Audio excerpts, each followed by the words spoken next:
If you want to learn how to play the merchant in Mythwind, you've come to the right place. In this video, we're going to be using the updated rule set version 1.1 from the Merchant Journal to learn the merchant's character actions, worker actions, and other unique things that only the merchant does in this game. If you haven't already seen the Mythwind Start Here video that covers the core rules from this game, watch that one first and then come back to this video when you're ready to learn the specifics of how to play the merchant. The link for the Mythwind Start Here video is in the description. Similar to the Start Here video, this video also uses the updated rules version 1.1. And remember, these rules can replace any previous rule set for this game. Also, before we get started, I want to give a quick shout out to Open Owl Studios for sponsoring this video series and providing a review copy of the game. Their support and your support when you like videos and subscribe to the channel is much appreciated and helps keep this channel going. So thank you all. Your goal as the merchant is to pay attention to the market, your rivals, and customers to make good decisions around when to buy, sell, and manufacture goods that generate you the most profit in the form of coins. The setup for the merchant, or any other specific character for that matter, wasn't covered in the Start Here video, and this setup would take place right after setting up the town board. The first thing you'll need to do is find these two merchant inlay boards and the merchant header. Place the header with this seasonal preference / purchase rate side up into the tray, then place these other two inserts here and here. Find the merchant's skills and place them face down next to the tray like this. It's helpful to arrange them by skill level, where you group the level 1, level 2, and level 3 skills together. Then place the merchant's mini next to the tray along with 10 coins that you start with. Use a worker die from the supply and roll it to determine the starting position for each of the 4 goods. Re-roll any blanks. I'm using the premium markers for this, but the tokens that come in the base set work for these as well. Take 4 of each good token and put them in this corresponding area for the market supply. Then you take 2 of each and place them below the market to create your merchant stockpile. Find and shuffle the tendency cards, customer cards, then separate your rival cards into 3 decks by levels 1, 2, and 3 and shuffle. Then place remaining good tokens and these upgrade tokens nearby. Draw 2 level 1 rival cards and place them like this near the character tray. Then draw 2 tendency cards and place one face down to the left of each rival. Draw a customer card and place it face up next to the upper rival card. This makes up your marketplace. Gather the coins and goods from the market stockpile noted at the top of the rival card and place them in this area. Do the same for the bottom rival card. On the right side of the merchant's player tray is the market. This is where the current market price for each of the 4 goods, food, fur, wine, and tools, are tracked. The market prices will trend and either increase or decrease throughout the game. They trend each time you or a rival buy 1 or more goods from the market stockpile as a single action. In this case, that good is increased by 1 on the market track, and the price for that good noted here may also increase. Similarly, each time a rival sells goods or you sell goods to a customer, the sold good or goods are decreased by 1 on the market track. When you need to draw a new rival throughout the game, you'll draw a rival from the level indicated next to the market track that has been surpassed by at least 1 good. For instance, if I need to draw a rival, I would draw from the level 2 deck since this 1 good, tools, has surpassed this level. If a rival deck is ever empty, then you would draw from the lesser level deck. Also, if you look to the side of the market track, you'll see these numbers. These determine the number of goods that are in circulation, whether in the market stock, your stock, or your rival's stock for that specific good, either 6, 9, or 12, depending on the position of that good in the market. When a good increases to the next tier on a market track, then additional goods get added at the end of the season. The rival's stock is limited by their capacity. However, your stockpile and the market stockpile have no capacity limit. The area where your rivals are located is called the marketplace. There is only one customer at any given time in the marketplace, and their current row indicates the rival that they're doing business with. The area to the left of your character tray shows what character actions are available. It also includes slots for your workers and slots for the skills you acquire. If you remember from the Mythwind Start Here video, which covers the rules from the Town Charter rulebook, Mythwind is played over seasons. Each season is divided into days, and the phases of a day are dawn, daytime, and dusk. The merchant has two unique things that only they perform during the dawn phase: shift market and resolve marketplace action that we'll look at next, followed by their character action and worker actions performed during the daytime phase. During the dawn phase, the first thing you do as the merchant after the weather card is revealed is check to see if the weather is sunny or rainy. If the weather's sunny, this increases the goods shown under the current season on the seasonal preference chart by 1. If the weather is rainy, this decreases the goods shown under the current season by 1. If the weather's cloudy, no good is adjusted. For example, since the weather is sunny today and the current season is spring, I increase tools by 1. The next thing you do during dawn is resolve marketplace action. This is where either the rival or the customer in the customer's row will take an action. The rival takes an action when the event card weather effect icon is shown on the current day's weather card. The customer takes an action when the advanced construction queue icon is shown. If there is no weather effect icon, then skip this step and move on to the daytime phase. So when the event card icon is shown on the weather card, the rival takes an action. To do this, you flip over the tendency card next to the rival in the customer row and then attempt to complete an action starting from the top. Once you complete an action, you stop and are done with this phase. For example, if you can't perform the top action, then you try the middle action. If you can't perform the middle action, then you try the bottom action. As soon as you perform one, then you stop and are done for the phase. The same is true if you can't perform any of the 3 actions shown. The actions the rival tries to complete are buy, sell, or manufacture, noted by these icons. If the action is prefaced by a weather icon, the current day's weather must match in order to perform that action. The number of goods the rival tries to buy, sell, or manufacture is noted by the number next to the good icon. If there's no number next to the good, then the quantity is 1.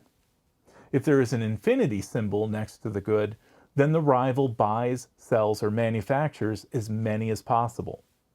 Some goods use this icon that refers to the season preference good noted here.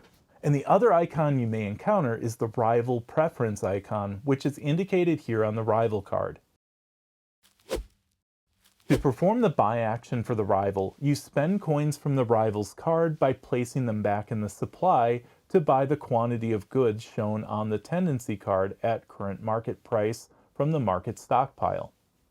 Once purchased, you move the good from the market stockpile to the rival stockpile, and the market for that good increases by 1. If the rival does not have enough coins to buy at least one good, or the market stockpile is out of goods, you cannot complete this action. You also cannot complete this action if adding the good would exceed the capacity limit of the rival. So for example, this rival would try to buy as many of the seasonal preference good as this rival could. This rival has 14 coins. The seasonal preference good for spring is hammers. The current market price for hammers is 3, and there's 4 in the market stockpile. So this rival could buy all 4 for 12 coins. Then the market for hammers increases by 1. To perform a sell action for the rival, you sell goods from the rival's card equal to the quantity of goods shown on the tendency card by placing them back in the supply. For each good the rival sells, they gain coins from the supply equal to that good's price, which is shown on their rival card. Then decrease the market value of the good type sold by one. If the rival does not have at least one good to sell you, you cannot complete this action. To perform the manufacture action for the rival, you add one good of this type shown from the market stockpile to the rival's card. This good does not cost the rival any coins. The market also doesn't change position with this action. If the market does not have one good, you cannot complete this action. You also cannot complete this action if adding the good would exceed the capacity limit for the rival. Now, we've seen how to resolve the rival's action if the event icon is present on the current day's weather card. So let's learn how to resolve a customer marketplace action for when the advanced construction queue icon is present on the weather card. To take the customer action, you first look at the top trends section of the customer card in the marketplace and increase that good in the market if the arrow next to the good points up, or decrease that good in the market if the arrow next to the good points down. Next, you perform the buy action noted in this section of the customer card. The customer will buy from you, the merchant, or the rival in the customer row depending on if they are buying the highest price goods or the lowest price goods. The price of the rival's good is shown on the rival card, and the price of your goods is equal to the current market price. The customer will buy the specific goods shown at the quantity noted. An arrow pointing up next to the good indicates the customer will buy the highest price good of that type, and an arrow pointing down next to the good indicates the customer will buy the lowest price good of that type.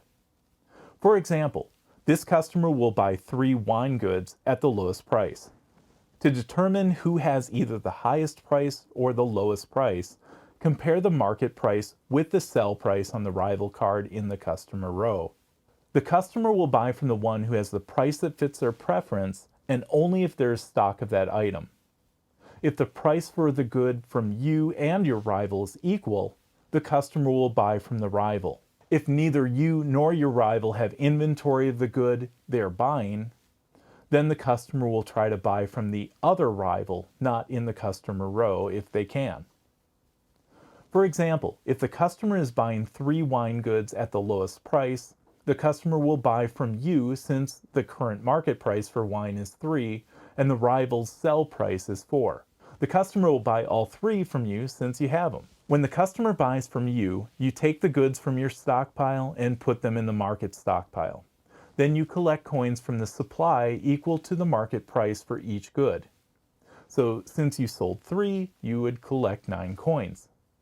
If you only had 1 wine, the customer would buy the 1 from you for 3 coins, then would buy the other 2 from the rival's stockpile. The rival's goods go back to the market stockpile, and the rival gains 4 coins for each good.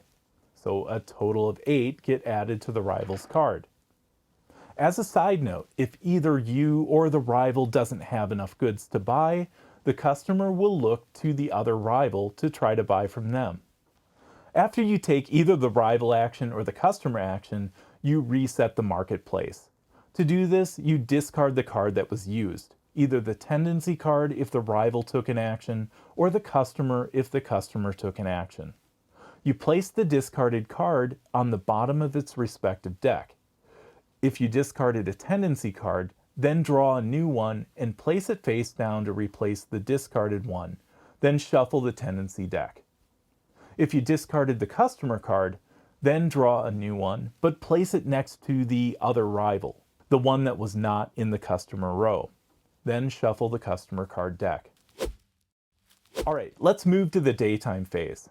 So if you remember, this phase starts with all players taking 1 town action, which we learned about in the Start Here video. The town action is followed by your character's specific action, and then their worker actions. What we didn't learn about in the Start Here video were the specifics of the character action and the worker actions. And that's exactly what we're going to look at next for the merchant. If you remember, the character actions that are available for the day are limited to either sprite actions or villager actions, depending on the town action you took. If you're aligned with sprites for the phase, then you'll be limited to selecting from the top 3 character actions shown here on this action area of your player tray. If you're aligned with villagers for the phase, then you'll be limited to selecting from the bottom 3 actions. The center action can always be used, as it can be used with either alignment. For an example of this, if you took the Construct Demolish action for your town action, you'll be aligned with villagers for the phase and will be limited to just the bottom 3 actions for your character action for this turn. The character action you'll take as the merchant is made up of the following steps that happen in this order: conduct business, and then resolve skill if any skills are in the same action row. To take the conduct business part of this step, you choose one of the actions which matches your alignment for the phase. The actions that you can choose from if you're aligned with sprites is sell, stock, or manufacture trend. The actions you can choose from if you're aligned with villagers is manufacture trend, guild, or buy. Now, let's learn how to take each one. The sell action allows you as the merchant to sell goods from your stockpile at the market price to either a customer or one of your rivals. When you sell, you can only choose one type of good, food, fur, wine, or tools, to sell for this action. But you can sell any number of that type to either a customer or one of your rivals. To sell to a rival, you choose which of the 2 rivals you want to sell to for this action. Then you choose how many of the goods to sell. You can sell as many as the rival can afford, or that would not exceed their capacity. So for example, if you choose to sell fur to a rival, you can sell 2 of yours since the rival has 8 coins and the market price for fur is 3, and the rival has capacity. The fur is taken from your stockpile and placed on the rival's card. You take 6 coins from the rival's card and add them to your coins. There is no adjustment of the market when you sell to a rival. When you sell to a customer, they will only buy the number and type of goods shown as the buy action on their card dictates. The customer buys the goods at market price, and the goods are taken from your stockpile and placed in the market stockpile. You gain coins from the sale, and the market value of the goods sold decreases by 1. Then the customer card's discarded, and a new customer card is drawn to replace it. The stock action allows you to increase your stockpile by buying goods from a rival. To do this, you choose one type of good to buy from a single rival in the marketplace. Goods you buy are taken from the rival's stockpile and placed in your stockpile, and you may buy as much as they have, but not more than they have. The price to buy each good is listed on their rival card. Coins you spend for the goods are taken from you and placed on the rival's card. There is no adjustment of the market for this transaction since it's between you and the rival. For example, I choose to buy food from the rival in the marketplace. I spend 6 coins to buy their 3 food for 2 coins each as listed on their card. I move the food to my stockpile and take my 6 coins and place them on the rival's card. This next action allows you to gain goods from the market stockpile or shift a good within the market.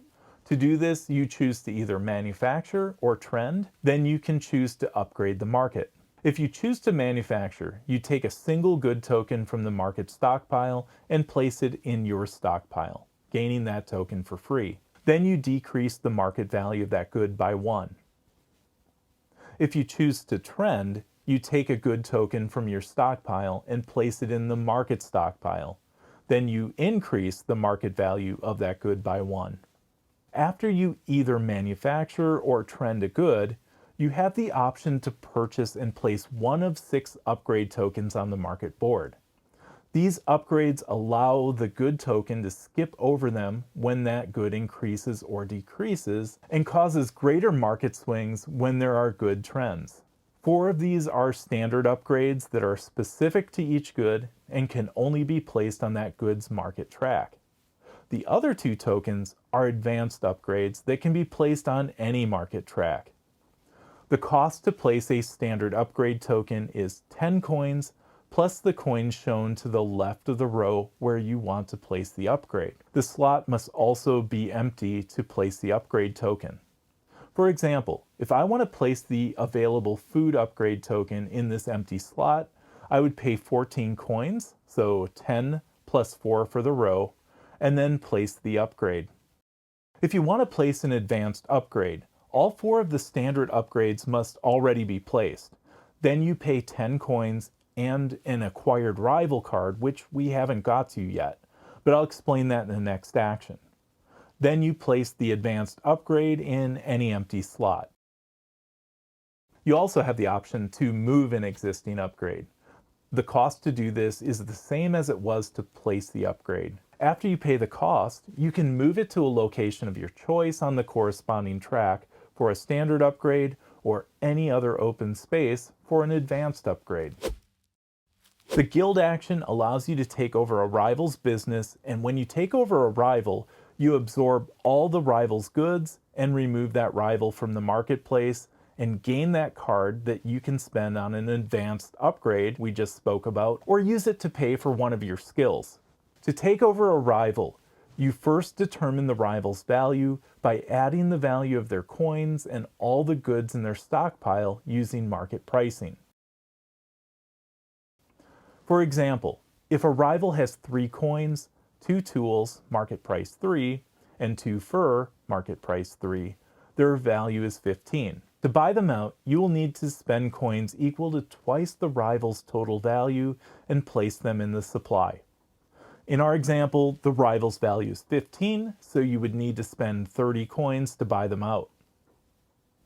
Once you do, you move the rival's goods from their stockpile to your stockpile. Place all of the rival's coins in the supply, and then you gain the rival's card, which you keep face down next to your character tray. Lastly, you return the rival's tendency card to the bottom of its deck and draw a new rival according to the current tier, and draw a new tendency card and place it face down next to the rival.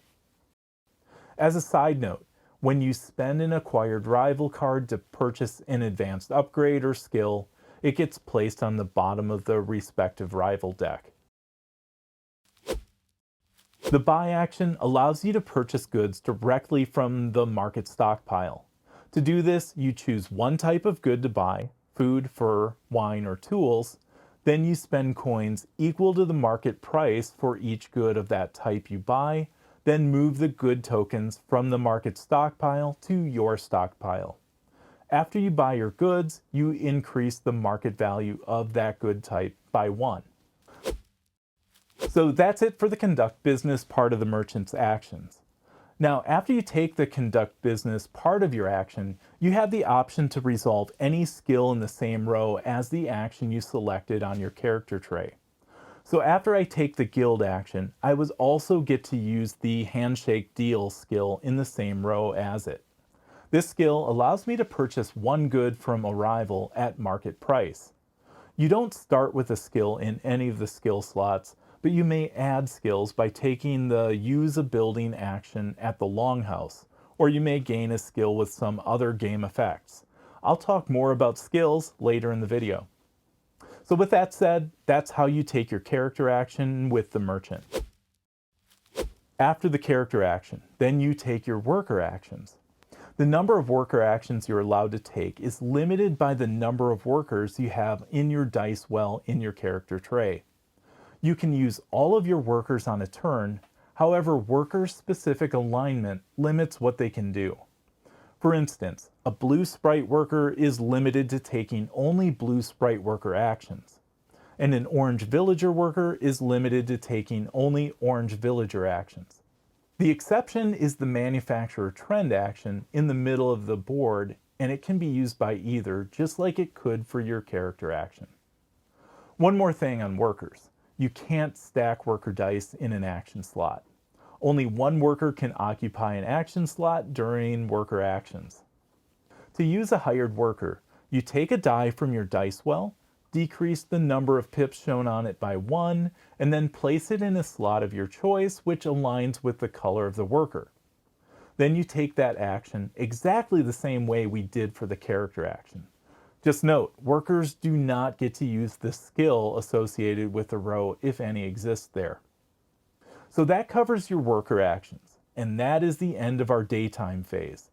But before we move to the dusk and end of season phase, let's first look deeper at how you gain skills, pay for skills, and arrange your skills. If you use the Longhouse for your town action, you have the choice to gain a coin or gain a skill by paying its cost. When you gain a skill, you pay its cost and add it to your player tray. You can always add any of your level 1 skills, but in order to add or select a level 2 or level 3 skill, one of the sprites shown at the top of the skill must be in play, and these will come into play later on in the game through events. To pay for a skill, you pay the cost with your acquired rival cards, spending cards equal to the quantity shown on the skill token. Your acquired rival cards get placed on the bottom of their respective rival decks. Once you pay for the skill, you flip it over and add it to your character tray. You can place this in any slot you wish and may rearrange any of these skills in different slots anytime you gain a new one. For a complete list of what your skills do, see the skill index in your merchant journal. Once all players complete their character actions and worker actions for the daytime phase, then you move to the Dusk Phase. As a reminder from this Start Here video, Dusk is where you return characters to your player board, you return worker dice with pips remaining from the spaces on the main board or your player board back to the dice well without changing their face, and you would re-roll any dice with no pips on them and place them back at the tower on the main board. Make sure to re-roll any 0 results. There's nothing additional that the merchant needs to do during the Dusk Phase. At the end of a season, along with the end of season steps we looked at in the Start Here video, the merchant has their own upkeep steps to resolve at this time. If you're saving the game, skip this step and go right to saving the game. But if you're jamming another season, the first step of upkeep is to recreate the marketplace. You start by placing all the cards from the marketplace back into the respective decks and shuffle them. Return goods from the rival stockpile and their coins back to the supply. Then you make a new marketplace following the same rules at setup, except when you draw the rivals, you draw them from the rival deck that matches the highest rival level that has been surpassed by at least 1 good in the market. Then populate the rival card with the coins and goods shown in the upper left corner. If there are not enough goods in the market stockpile, then you can take these from the supply instead. To update the market stockpile, you look at the position of each good token in the marketplace to determine if the market stockpile needs to be adjusted. For example, each good currently has a total of 6 tokens between the market stockpile, my stockpile, and the rival stockpile. Since food and wine have moved into this area, the tokens in circulation will need to increase to 9 for both of them. So I would add 3 more food and wine tokens to the market stockpile from the extras in the box. To save the game, start by putting the rival cards, tendency cards, and customer cards from the marketplace back into their respective decks. Return the rivals' goods to the market stockpile and coins to the supply. Place all of your coins and your stockpile in the top left of the tray. Unused goods not in circulation are placed to their right. Take the rival cards and place them face down here. Then place your acquired rival cards, if any, face up on top of them. Place your unused skills and unused market upgrades here. Then put the lid on and put this all back in the box. To set this up, you do it in reverse order, using the instructions to set up the market and stockpile like we did during the end of season. Alright, so that sums up how to play the merchant in Mythwind. So I hope you enjoyed this how to play video, and if you did, please remember to like and subscribe. When you're ready to continue your character learning journey, you can find the links to the other character videos in the description. So, thanks for watching, and I look forward to seeing you at the next video.